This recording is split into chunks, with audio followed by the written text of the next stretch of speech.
tambaya ne cewa shin akwai maita? Idan akwai maita, wane ne mai?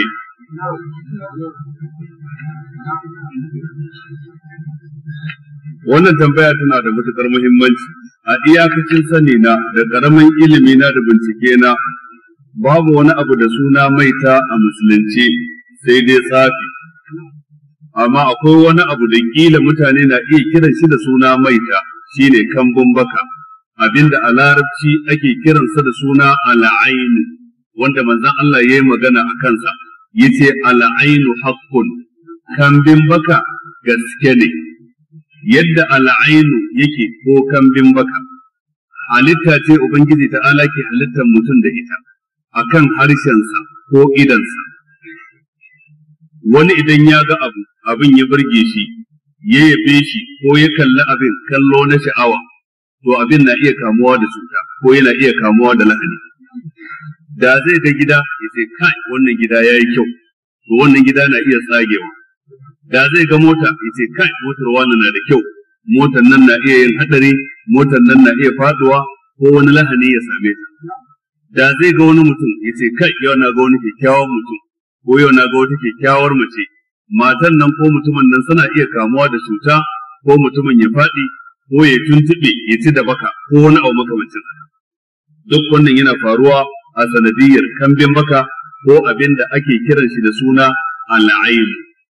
Kar ka manta da cewa yayin da ɗaya daga cikin abubuwan nan suka faru, shi wancan mutum mai kambin baka ba fa da niyya yayi ba, kila ma bai san yayi ba, shi dai ya ga abin ya burge shi ya faɗa sai hakan ta faru, ya ga abin ya bashi sha'awa sai ya faɗa sai hakan ta faru.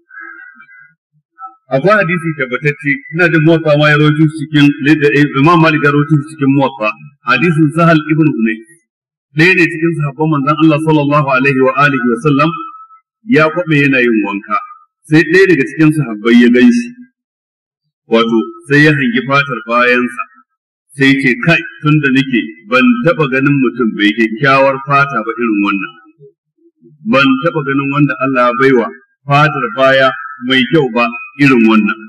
Nan take kawai sai mutumin ya faɗi, shi wanda aka yi faɗi sai ya faɗi, sai aka ɗauko shi aka kawo shi gaban manzon Allah sallallahu alaihi wa alihi wa sallam, aka faɗa wa manzon Allah abin da ya faru. Sai manzon Allah ya ce alama yaqtulu ba'dukum ba'da, dan me sashin ku zai kashe sashi. Sai ce manzon Allah ba fa wani abin da nayi, ni kawai na ga fatar shi ta burge ni sai na faɗa, sai kawai ya faɗi. Sai manzon Allah ce da fatar jikin shi ta burge ka, dan me ba za ka ce ba Allah yayi albarka, da ka ce Allah yayi albarka mana. Sai manzon Allah sallallahu alaihi wa alihi wa sallam ya umarci wancan bawan Allah yayi alwala, aka tara ruwan alwalarsa aka yayyafa wa wancan sai ya tashi. To daga nan gurin sai malamai suka ce akan magance kambin baka ta ɗaya daga cikin hanyoyi kamar haka. Na farko, ko dai a sa shi mutumin da yake da kambin baka din nan yayi wanka, a tara ruwan da yayi wanka a cikin wata roba ko cikin wani mazubi ko wata kwantena, sai a yayyafa wa mutumin da ya kamu da cutar ko lahani, da izinin Ubangiji zai tashi. Ko a sa yayi alwala ya wanke dukkan ban alwalarsa, a tara ruwan sai a yayyafa masa zai tashi. Ko bayan an sa yayi alwala sai a sa ya kwaɓe kayansa da yake jikinsa, sai a birkita su bai sai a tsoma su a cikin ruwa sai a matse wannan ruwan sai a yayyafa wa shi wanda abin ya faru gare shi, to zai tashi da izinin Ubangiji. To wannan shine maganin kambin baka. Sannan akwai rigakafin kambin baka. Rigakafin kambin baka ga mutumin da ya san yana da kambin baka, idan ya ga abu ya burge shi to sai ya roƙan wa abin albarka, yace kai Allah sanya albarka, wane gaskiya motar ka ta yi kyau, kai wani Allah sanya albarka, na ga gidanka yayi kyau. To wannan Allah sanya albarka din sai ta zama rigakafi ne yadda gidan ba zai kamu da lahani ba, motar ba za ta kamu da lahani ba. Kai wani Allah ya albarka, Ubangiji ya maka kiran jiki, to babu yanda za a iya kamu da wata cuta sakamakon ka ce Allah ya maka kiran jiki. Kai wanda kyakkyawa ce ke, Allah ya miki albarka, kyakkyawa ce ke, ba za ta kamu da wani abu ba, ko da kana da kambin baka, wannan Allah ya yi albarka din da kace. Ina da kila shine sirrin da yasa a kasar Hausa ake cewa tubarkalla. Idan ka ga ka kalli kirar zancen kila daga tabarakallahu, tubarkalla. idan an ga jariri sai a ce barkalla yaron yana da kyau, kila dan maganin baki ko dan maganin kambin baka. Shi dai wannan al'ainu shine ake kira baki ko mu ce kambin baka. To sai Bahaushe ya ce maganin baki, galibi an fi faɗar baki sama da kambin baka. To duk wanda yake da kambin baka ko yake da baki, wannan ba laifinsa bane ba, halitta ne Allah ya halicce shi akan haka, kuma ba mai ta bace ba, kuma ba da niyyar cutar da kai yake ba, kuma hasali idan ya yabe ka ka faɗi, shi baya amfanuwa da komai, ba wani ɗanɗano da yake ji akan harshensa, ba wani gardi, dan yana jin yunwa baya daina jin yunwar dan ka faɗi, dan yana jin kishirwa baya daina ji, ba kamar maye ba da ake cewa ya ci kurwa yayi kaza, wannan matsafa ne, mayu matsafa ne. Da haka a gane bambanci tsakanin mayu da kuma masu kambin baka. Masu kambin baka halitta ce, Allah ya halitte su da shi, amma shi ko maye tsafi ne suke.